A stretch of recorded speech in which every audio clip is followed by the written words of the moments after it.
제목을 한번 읽어보겠습니다. 같이요. 시작. 제자인가 우리인가.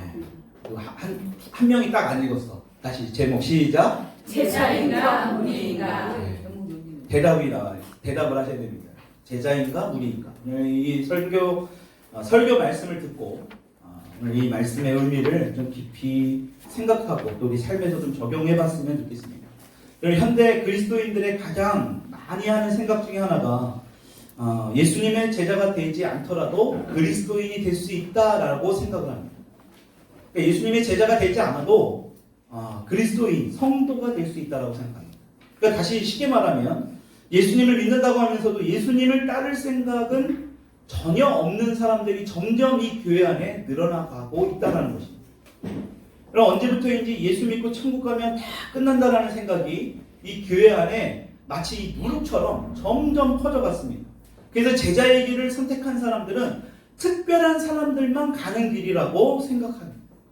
그래서 제가 여러 시간 동안에 이제 상담을 하다 보면 저에게 상담을 요청한 분들 중에 예수님을 신실하게 따라야 함에도 불구하고 그러지 못해 괴로워서 상담을 요청하는 분은 거의 못 봤어요. 예수님의 제자가 돼야 되는데 그렇지 못하는 자신의 모습이 너무나 괴로워서 정말 도움을 요청하는 분들이 많지 않다라는 것입니다. 그 정도로 예수님을 따른다 이 말에는 굉장히 관심조차 없는 것이 오늘날의 현실입니다. 왜 이런 일이 생기고 있을까? 여러분 여러 요인들이 있지만 이 교회 안에 언제부턴가 이 인본주의 신학이 스며들기 시작했어요. 자유주의 신학, 리버럴 신학이라고 하죠. 이 자유주의 신학이 소위 오늘날 말하면 어떤 진보를 이야기하는 사람들이 이 교회 안으로 들어오게 되면서 이 예수님을 따르겠다는 사람들이 점점 줄어들고 있습니다. 굉장히 위험한 신학입니다, 사실은. 예수님만 구원자가 아니라고 이야기를 합니다. 그리고 예수님의 부활과 하늘에 승천하신 것을 부인하는 사람들이 점점 많아지고 있습니다. 과학적으로 증명할 수 없는 것은 논하지 말라고 이야기를 합니다. 여러분 생각을 해보십시오.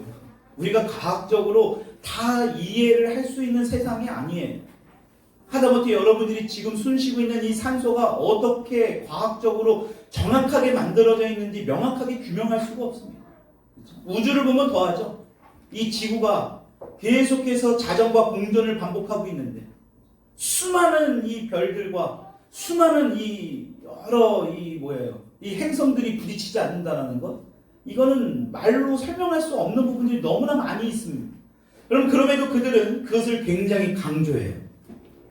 그럼에도 불구하고 그런 자유주의 신학, 어떤 이 인본주의 신학이 들어오는 것을 굉장히 경계하고 있고 또 그것을 반대하면서 성경을 중심으로 하나님의 말씀을 강조하는 교회가 있습니다. 여러분 그 교회가 바로 예수님을 따라가는 교회예요. 예수님께 내가 제자가 되겠다, 우리가 제자가 되겠노라고 선포하고 나가는 교회. 여러분 우리 더일링교회는 그런 교회가 될 수 있기를 축복합니다. 여러분 오늘 우리가 읽은 이 본문 말씀은 어찌 보면 예수님의 유언에 해당되는 말씀이에요. 여러분 유언 아시죠? 사람이 죽을 때 마지막으로 하는 이야기입니다. 여러분 누구에게 그 유언을 남깁니까? 가장 사랑하는 사람에게 남기잖아요. 길 지나가는 사람 붙잡고 내가 유언한다 그러면 그렇죠? 이상한 사람 취급받죠. 정말 중요한 사람. 본인에게 있어서 가장 중요하고 사랑하는 사람에게 그 유언을 남겨요. 그래서 이 유언은 이 한 사람에게 굉장히 중요합니다. 여러분 우리가 세상을 살아가면서 굉장히 많은 말을 하잖아요. 그렇죠? 오늘도 너무나 많은 말을 합니다. 여러분 그 중에서도 가장 중요하고 이 한 사람에 있어서 가장 중요한 어떤 엑기스적인 말, 내 삶을 이제 마무리하는 말이잖아요. 그게 유언이잖아요. 여러분 그래서 이 유언은 너무나 중요해요. 여러분 그래서 마태복음 28장 18절부터 20절 이 마태복음의 마지막 이 말씀이 예수님의 유언이라고 말할 수 있습니다. 이제 하늘에 승천하기 전에 이제 제자들에게 분부하고 당부하는 말씀이거든요. 여러분 근데 예수님의 이 모든 말씀이 우리에게 다 중요하지만 이 18절부터 20절까지의 말씀은 특히 굉장히 중요한 말씀이에요. 그래서 이 말씀을 뭐라고 말씀합니까? 지상 대명령이다. Great Commission.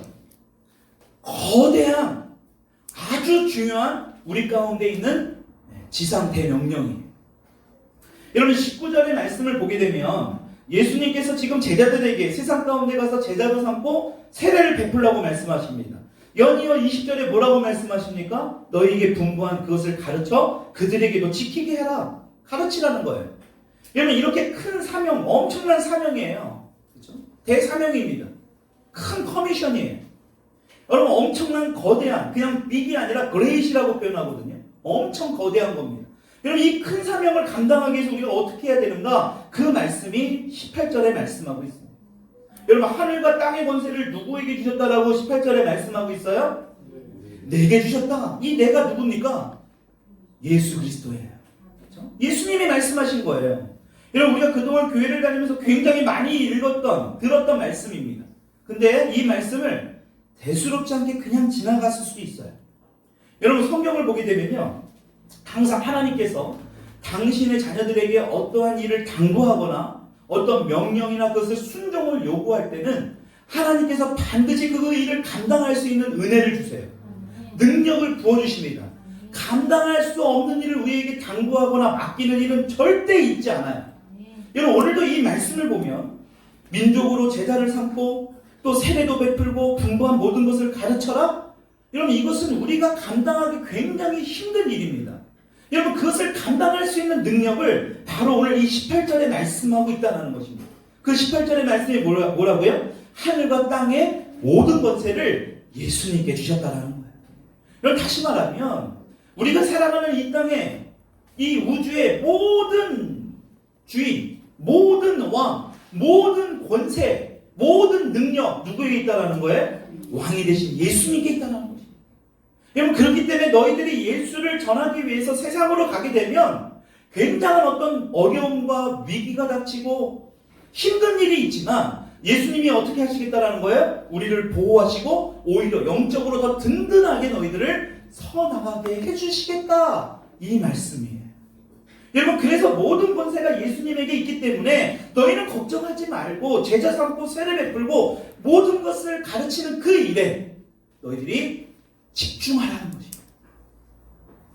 여러분 그런데 19절 20절의 말씀을 보면 이 지상 대명령의 말씀 중에 동사가 반복되어 나오는 것을 볼 수 있어요. 동사, 움직이는 이 언어죠. 여러분 뭐가 동사입니까? 19절 보니까 너희는 가서, 이 동사입니다. 그리고 모든 민족을 제자로 삼아, 이것도 동사죠. 그리고 밑에 보면 세례를 베풀고, 이것도 동사예요.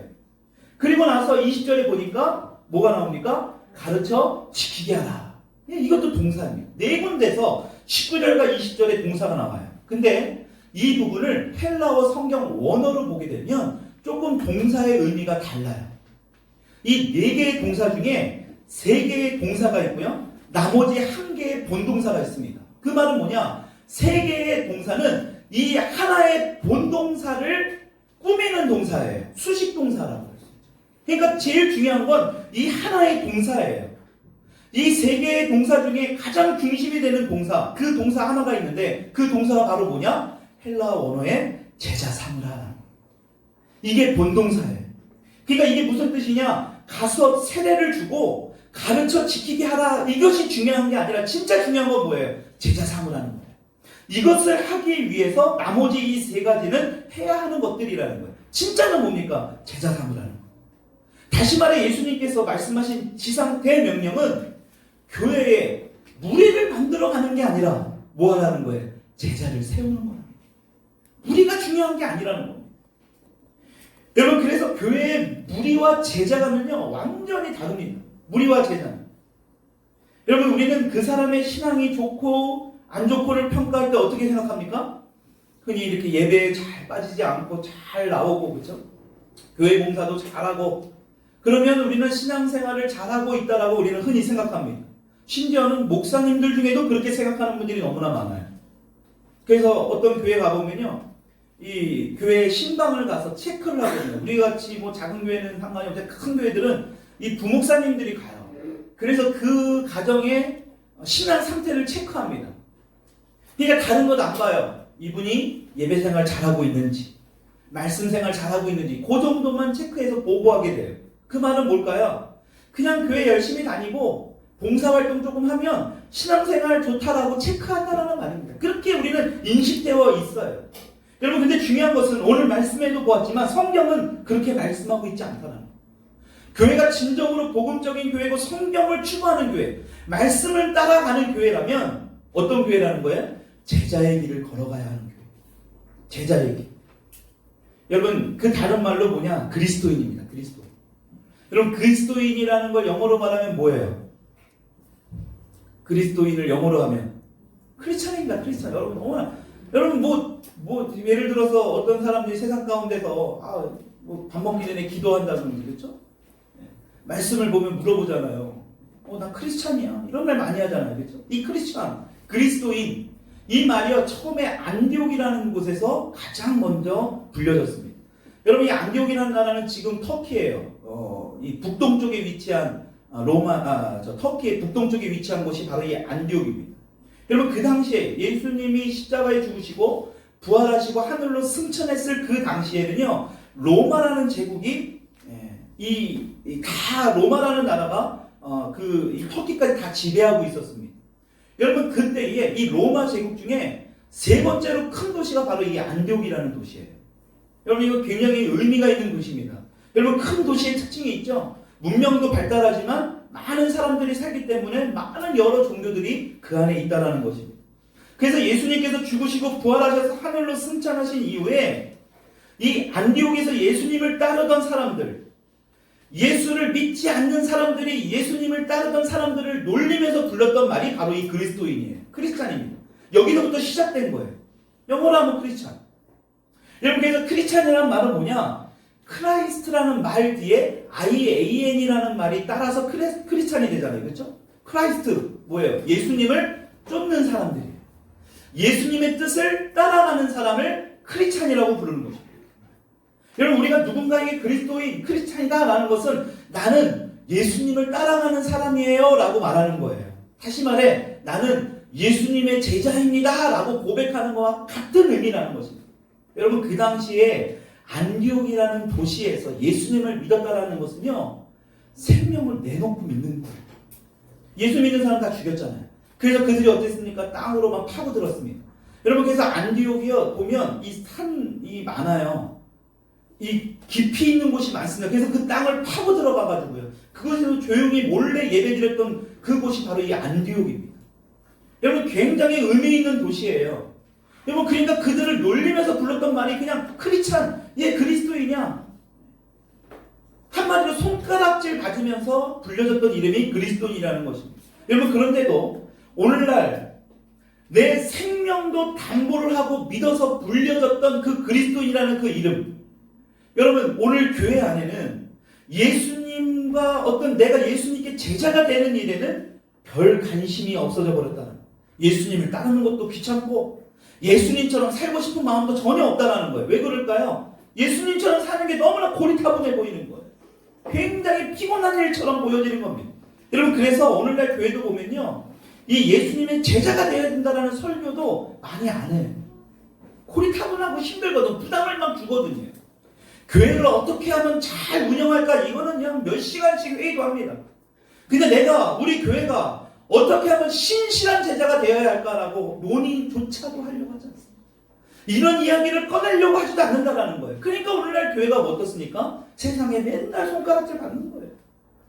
다른 어떤 이유도 있겠지만요, 이 세상이 교회에게 손가락질하는 이유는 다른 게 아닙니다. 이 지상대 명령인 이 제자가 되는 일을 너무나 소홀히 여기기 때문이에요. 중요하게 여기지 않기 때문에 그렇습니다. 여러분, 그래서 잠언 29장 18절에 성경은 이렇게 말씀하고 있습니다. 같이 한번 읽어볼게요. 시작. 묵시가 없으면 방자히 행하거니와 율법을 지키는 자는 복이 있느니라. 여러분, 이 묵시는 비전을 뜻합니다. 비전, 뭔가 바라본다라는 거죠. 여러분, 우리 자신이, 또 여러분들의 회사가, 또 여러분들의 가정, 사업장이, 또 우리 교회가 비전이 없으면 어떻게 된다는 겁니까? 망한다라는 거예요. 여러분, 우리가 무엇을 바라봐야 하는 거예요? 무엇을 바라봐야? 이것은 굉장히 중요하다는 거예요. 그 바라봄이 없으면, 그 비전이 없으면, 목표가 없으면 망한다라는 겁니다. 여러분, 주님께서 그래서 우리에게 마지막으로 말씀하는 게 뭐냐? 너희들이 제자가 되어야 한다. 여러분, 이게 너무나 중요하다는 것입니다. 조금 전에 살펴보았던 이 안디옥, 여러분, 바울의 고향이기도 합니다. 여러분, 이곳이 첫 번째 이 바울이 전도 여행을 시작하는 곳이에요. 지금의 터키라고 말씀드리지 않았습니까? 여러분, 유럽의 복음이 어떻게 보면 시작하게 된 굉장히 중요한 위치에, 그래서 안디옥 교회라는 이름도 많아요. 미국에는 안디옥이라는 도시도 많습니다. 여러분, 이 정도로 의미가 있는 도시예요. 이 안디옥이라는 도시를 통해서 결과는 뭡니까? 우리나라까지 그 복음이 들어오게 된 거예요. 여러분, 근데 최초에 이 복음이 전해졌던 이 유럽, 지금 어떻게 되었을까요? 엄청나게 크고 멋있는 교회들이 굉장히 많이 있습니다. 근데요, 이 교회들이 문을 닫고 있어요. 왜 문을 닫느냐? 사람들이 없는 거예요. 성도들이 없는 거예요. 노인분들 몇 명 분들 계시고요. 젊은 사람들이 없습니다. 그러니까 교회가 다른 회사에 넘어가기도 하고요. 다른 어디 경매로 넘어가서 교회들이 점점 문을 닫고 있습니다. 왜 이런 일이 일어나냐? 아까 서두에 말씀드렸듯이 여러분, 유럽에서는요, 이 자유주의 신학이 굉장히 뿌리 깊게 들어와 버려요. 자유주의 신학. 여러분, 자유주의 신학의 가장 심각한 문제가 뭐라고 그랬습니까? 예수님께서 동정녀 마리아에게서 내가 태어났다는 것, 이걸 부인합니다. 어떻게 성령으로 잉태하냐? 이해가 안 된다는 거예요. 이해가 안 되죠, 사람의 머리로는. 여러분, 사람의 머리로 이해할 수 있다면 성경은 성경이 아닙니다, 더 이상. 그냥 세상적인 책과 똑같은 겁니다. 우리의 머리로 도저히 이해할 수 없는 말씀이 바로 하나님의 말씀이에요. 그러니까 뭐예요? 성령으로 계시를 받아야지만 이해가 돼요. 여러분, 오늘도 예배 가운데 성령으로 인도함 받아야지만 이 말씀이 풀려요. 그러니까 똑같은 자리에 똑같은 시간에 똑같은 메시지를 들어도 어떤 분들은 은혜를 입지만 어떤 분들은 은혜를 못 받아요. 왜냐? 성령으로 인도함을 못 받았기 때문에. 성경 말씀도 똑같습니다. 근데 이들은요, 자유주의 신학을 막 주장하고 이것을 외치는 사람들, 다른 종교에도 구원이 있다라고 이야기합니다. 그럼 이게 지금 유럽에 이미 깊숙이 들어와 있어요. 과학적으로 연구해서 이해되는 것만 믿어라. 여러분, 얼핏 보면 굉장히 합리적인 것처럼 보이지 않습니까? 인간적으로 보여요. 여러분, 그런데 이 리버럴 신학, 이 자유주의 신학의 가장 중요한 결정적인 문제, 바로 무엇이냐? 제자의 길을 이야기하지 않아요. 제자가 되는 것을 중요하게 여기지 않습니다. 그러니까 이 제자가 되려는 생각이 없기 때문에 이 자유주의 신학을 강조하는 교회는요, 제자를 만들려고 하지 않습니다. 한마디로 성도들을 훈련시키지 않아요. 굉장히 편해 보이지 않습니까? 여러분, 막 교회에서 막 뭔가를 자꾸 요구하고 그러면요, 이런 데 가면 돼요. 이런. 우리나라에도 있어요. 말하면 이게 지금 안 되니까 도인이가 또 편집하기 힘들다니까 그런 교회들이요, 굉장히 많이 있습니다. 우리 도처에 깔려 있어요. 여러분, 이런 교회들이 왜 문제가 될까요? 결과적으로는 이런 교회들이 시간이 흐르게 되면 유럽과 같은 교회가 돼버려요. 성도들이 없어요. 편하니까, 막 너무 좋으니까 사람들은 모일 수 있어요. 근데 힘이 없어요. 다음 세대들까지 전해지지 못한다는 거예요. 그러니까 지금 유럽 교회가 노인들 몇 명만 지키는 거예요. 큰 교회입니다. 이 반주할 사람들도 없고요. 무반주로 막 찬양하고 막 그런데요. 이 심각한 상황 아니겠습니까? 여러분, 그래서 우리 각자가 예수님의 제자가 된다는 것 굉장히 중요합니다. 그래서 여러분, 저와 여러분들은 오늘도 우리 안에 예수님의 제자가 되기 위해서 해야 되는 게 뭐냐? 우리 안에 끊임없는 육과 영이 계속해서 싸워요. 하루에 3번씩 기도하자라는 그 메시지를 듣고 막 감동 깊어서 막 결단하는 순간에 뭡니까? 영과 육은 계속 싸우게 됩니다. 말은 했는데 이거 하자니 부담스럽고.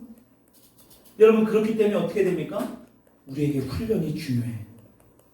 여러분, 그래서 계속해서 주님의 말씀으로 훈련받고 순종하게 되면 어떻게 됩니까? 우리 안에 있는 영은요, 반드시 승리하게 돼요. 그래서 우리 육은 그 영의 통치를 받게 되는 거예요. 그게 로마서 8장의 말씀 아니겠습니까? 여러분, 그 사실을 믿으시기 바랍니다. 그런데 문제가 뭐냐? 한 번에 이게 되면 좋은데 결코 한 번에 안 돼요. 왜 그럴까요? 이 육은 단번에 승리할 수 있는 영역이 아닙니다. 그래서 우리가 생활거룩이라는 책을 봤잖아요. 한 번에 이루어질 수 있는 게 아니에요. 구원은 순간적으로 이루어지지만 우리의 영이 육을 완전히 지배하기 위해서는요, 굉장히 힘듭니다. 그래서 뭐가 필요합니까? 훈련이 필요합니다. 여러분, 이렇게 성경이 말씀하시는 대로 교회가 나아가면요, 그렇죠? 제자가 되기 위해 몸부림치고 훈련을 하게 되면 그 공동체 안에는요, 성령님이 강력하게 역사하세요. 왜냐? 성령님이 기뻐하시는 일을 하는 거거든요. 그때 뭐가 되느냐? 그 교회에 하나님의 은혜와 복이 충만하게 임하게 될 줄 믿으시기 바랍니다. 네. 여러분, 우리는요, 예수님의 제자가 되는 것을 굉장히 솔직히 부담스러워합니다. 여러분들 잘 생각해 보세요. 우리가 거부하고 좀 부담스러워하지만 우리가 이 땅에 살면서 우리는 다 누군가의 제자가 되어 있어요. 지금도. 잘 봐봐요. 학교 다닐 땐 여러분들의 선생님의 제자입니다. 여러분들이 세상을 살아가면서 소위 세상에서 뭔가 성공했다는 사람, 돈 좀 벌었다는 사람, 명예를 좀 가졌다는 사람, 그 사람을 막 닮아가려고 합니다. 열심히 막 뭐 요새는 강의도 찾아다니고 그 사람 책도 읽어보고 그 사람의 뭐가 되는 겁니까? 제자가 되는 거예요. 여러분 그러니까 잘 보세요. 우리는 지금 누군가의 다 제자가 되어 있어요. 그거를 잘 모르는 거예요. 여태까지. 내가 누군가의 제자였는가? 오늘 한번 여러분들이 이 메시지를 마치고 나서 집에 가서 한번 곰곰이 생각해 보세요. 내가 과연 누구의 제자인가? 여러분 근데 문제는 뭐냐? 이 제자의 삶이 어떻습니까? 그런 제자의 삶에는 진정한 자유가 없어요. 더 중요한 것, 누군가를 살리는 어떤 이 생명의 능력이 그 제자의 삶으로는 도저히 행할 수 없다는 겁니다. 여러분 근데 예수님의 제자가 되면 어떻습니까? 예수님께서 자신의 제자가 되어야 한다고 우리에게 말씀하시면서 여러분 생각해 보세요. 우리에게 우울하고 우리가 고리타분한 삶을 살게 하시려고 이 말씀을 하셨겠냐라는 거예요. 그냥 고리타분하게 해야 너는 그냥 그렇게 그냥 살아 그냥 지질이 궁상으로. 여러분 예수님이 우리를 그렇게 살게 하기 위해서 우리에게 제자가 되어야 된다고 말씀하셨을까요? 여러분 절대 그렇지 않아요. 천만의 말씀입니다. 자꾸 세상의 메시지가 사람들이 우리를 그렇게 만들어가는 거예요. 프레임이라는 책도 읽어봤지 않습니까? 그런 프레임으로 자꾸 우리를 만들어가는 거예요. 교회 열심히 다니면 야, 너 지금 뭔가 잘못돼 가고 있는 거야. 뭐가 정상이고 뭐가 비정상인지 모르는 거예요. 왜? 비정상이 정상이 돼버린 세상이 되어버렸어요. 비정상적인 종교 행위, 믿음 생활이 오히려 정상적인 모습으로 되어버린 이 세상이에요. 마귀가 그렇게 만들어버려요. 어느 날부터인가 그것이 우리 안에 깊숙이 들어와 버렸습니다. 아까 말씀드렸던 어떤 이 자유주의 신학, 어떤 우리 삶의 어떤 이런 태도, 문화, 이런 여러 가지 이 환경들이요 우리를 그렇게 만들어버린 거예요. 그러니까 기도하고 말씀 읽는다. 야, 너 이단 아니냐? 거꾸로 되는 거는 겁니다. 오히려 이단들이 더 열심히 해요. 여러분 이거 우리가 깨어 있어야 된다는 것입니다. 여러분 이 마지막 때에 우리에게 주님이 뭐라고 말씀하신지 아십니까? 제자가 되어야 된다. 그 제자가 되는 일이 너희들을 힘들게 괴롭게 못살게 굴려고 하는 것이 절대 아니라는 거예요. 어찌 보면 마지막 때에 우리가 살 수 있는 유일한 길이 바로 이 제자의 길. 여러분 이 길을 선택할 수 있기를 축원합니다. 여러분께서 마태복음 11장 29절에 예수님이 이렇게 말씀합니다. 같이 한번 읽어볼게요. 시작. 나는 마음이 온유하고 겸손하니 나의 멍에를 메고 내게 배우라. 그리하면 너희 마음이 힘을 얻으리니. 저는 마음이 온유하지 못해요. 아직까지 겸손하지 못합니다. 여러분 근데 주님이 우리에게 말씀하는 거예요. 주님은 온유하시고 겸손하네요. 여러분 그 주님께서 뭐라고 말씀하십니까? 너희가 나의 제자가 되면 그동안 너희들이 세상을 살아가면서 만들었던 제자 있잖아. 스승 있잖아. 그 제자로 살면서 힘들었던 너희들을 뭐라고 해주시겠다는 거예요? 힘을 얻게 해주시겠다는 겁니다. 그러니까 부담이 아니에요. 우리를 더 힘들게 하시겠다는 게 아니에요. 주님이 뭐라고 말씀하시니까 너희들의 마음을 쉬게 해주겠다는 거예요. 열심히 명예를 쫓아 돈을 쫓아 어떤 사랑을 쫓아 열심히 다녔던 너희들이 만들었던 그 스승, 그 밑에서 있었던 너희들의 제자, 그 모습이 얼마나 힘들었니? 그러니까 이제 그 모습이 아니라 나를 따라야 된다는 거예요. 그러면서 30절에 이렇게 말씀하십니다. 같이 한번 읽어볼게요. 시작. 이는 내 멍에는 쉽고 내 짐은 가벼움이라. 너희의 마음의 힘만 얻는 것이 아니라 너희가 세상에서 제자가 되면서 지었던 그 짐이 이제는 어떻게 된다는 거예요? 벗게 될 거예요. 오히려 제자의 짐을 너희들이 지게 됐을 때 그 짐이 뭐라는 거예요? 쉽고 가볍다라고 말씀하십니다. 오히려 주님이 너희들이 제자가 되려고 했던 그 짐이요 쉽고 가볍대요. 제가 하는 말씀이 아니라 우리 주님이 하시는 말씀. 세상에 너희들이 지려고 했던 세상에 너희들이 스스로 제자가 되렸던 그 짐은요, 그 짐을 지고는 도저히 살아갈 수 없는 거예요. 그 짐을 주님이 벗겨주시겠다고 말씀하십니다. 여러분, 우리가 잘 알고 있는 예수님의 제자들의 모습을 한번 보십시오. 여러분, 그들도 예수님께서 말씀하시는, 오늘 예수님께서 말씀하시는 그런 참다운 제자들의 모습이 아니었어요. 예수님이 십자가에 못 박히러 가시는 그 순간에도요, 이들은 신실한 주님이 말씀하시는 제자가 아니었어요. 여러분, 그러니까요, 예수님께서 오늘 부활하신 것을 보여주신 거예요. 그쵸? 제자들에게 나타나셨잖아요. 그리고 하늘로 승천하시기 전에 제자들에게 당부한 거예요. 그러니까 여러분 잘 생각해 보세요. 보는 것이 다가 아니에요. 자꾸 나는 예수님 못 만나가지고 예수님 내 눈으로 좀 보여주세요. 여러분, 예수님을 봤던 제자들도요, 진정한 제자의 모습으로 살지 못했다니까요. 여러분, 그러니까 예수님이 당부하는 거 아니에요. 지금 제자들이 신실한 제자의 모습으로 사는데 왜 이걸 당부해요? 그렇게 살지 못하니까 제자들에게 오늘 말씀하시는 거예요. 예수님께서 십자가에 못 박히러 가실 때에, 예루살렘으로 올라가셨을 때에 어떤 일이 일어납니까? 야고보와 요한이 어떻게 합니까? 예수님, 이제 예수님이 이스라엘로 가셔서 예루살렘으로 입성하시는 그 순간이 왕이 되실 것인데, 그쵸? 여태까지 보니까 예수님이 메시아가 맞아. 하나님의 아들인 게 맞거든. 그러면 이제 로마로부터 이 압제의 모든 것이 이제 끝나는 거예요. 그러니까 이제 어떻습니까? 이제 나는 한 자리를 차지해야 돼. 야고보와 요한이 좌편 우편에 앉게달라고 합니다. 예수님의 좌편 우편. 여러분, 근데 이 이야기들을 들은 이 10명의 제자들이 어떻게 반응합니까? 화를 냈다라고 이야기합니다. 아니, 지금 예수님이 십자가에 못 박으러 가는데 네가 왜 방해해? 이게 아니라 뭡니까? 내가 먼저 얘기했어야 되는데 너희들이 먼저 손쓰셨다는 거예요. 여러분, 이게 제자들의 모습이에요. 여러분, 예수님의 참다운 제자의 모습이 아니었어요. 그들도 예수님께서 말씀하신 제자의 제자의 길이 아니었어요. 이들은. 여러분, 근데 예수님이 어떻게 하셨어요? 이 제자들을 보시면서 저 같으면 그냥 한 대 그냥 뒤통수라도 한 대 날려줄 것 같은데 참으셨어요. 예수님 그냥 묵묵히 참으셨어요. 기다리셨습니다. 그리고 그들을 품으셨어요. 왜 그러셨을까요? 예수님이 왜 참으셨을 것 같습니까? 여러분, 예수님은요, 이들을 변화시킬 확신이 있었어요. 예수님은 다 아시는 거예요.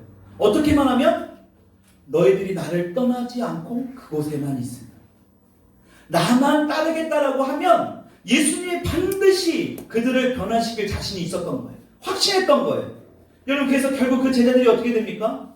복음을 위해 목숨을 버리잖아요. 최고의 으뜸가는 수제자라는 베드로는 어떻습니까? 십자가에 매달려 죽는 건 예수님과 똑같은 모습으로 죽을 수 없다. 감히 어떻게 그렇게 죽을 수 있느냐? 거꾸로 매달려 죽습니다. 여러분, 그 베드로가 거꾸로 죽을 때에 베드로가 죽으면서 내가 괜히 제자의 길을 가서 억울해하면서 후회하면서 죽었을까요? 여러분, 절대 아니에요. 베드로는요, 이 죽음이야말로 자신의 인생의 가장 중요한 것이라는 것을 선택한 거예요. 그 자리를 선택한 겁니다. 누구도 그 자리로 몬 게 아니에요. 스스로가 그 자리로 몬 거예요. 내가 이 길을 걸어가야 되는구나. 육신을 십자가에 못 박는 데까지 내가 가는 것이, 이것이 이렇게 더 중요한 거구나. 그래서 예수님이 마지막에 이렇게 명령하신 거였구나. 베드로는 깨달았던 것입니다. 여러분, 이 길을 선택할 수 있기를 축원합니다. 아멘이 잘 안 나올 겁니다. 이 제자의 길, 정말 어렵고 힘든 길이라고 자꾸 세상은 그렇게 만들어놨거든요. 우리에게 심어줬어요. 그 생각을 바꾸는 것이 굉장히 힘들 겁니다. 여러분, 그럼에도 불구하고 주님은 분명히 말씀하세요. 나의 제자가 되어라.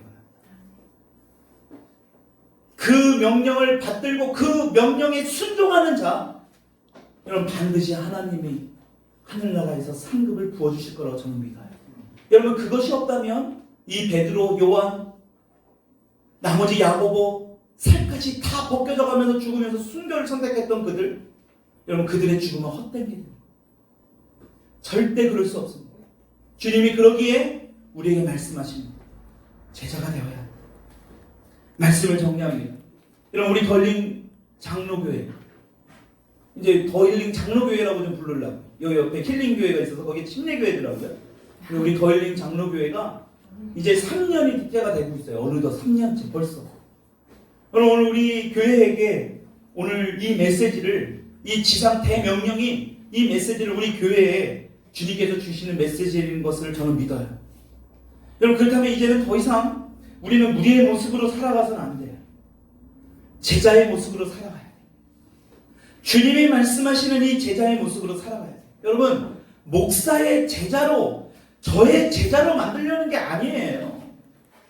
그리스도의 제자로 살아가야 된다는 것입니다.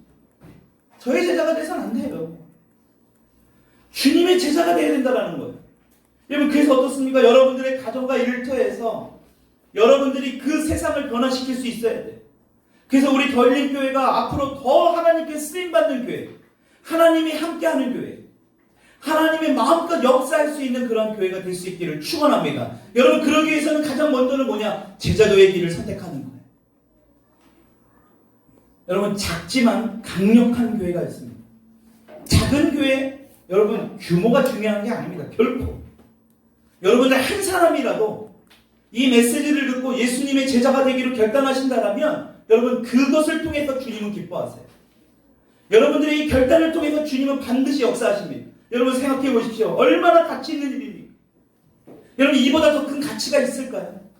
여러분, 이거보다 더 중요한 일이 있을까요? 생명을 전하는 거예요. 생명이 있는 것입니다.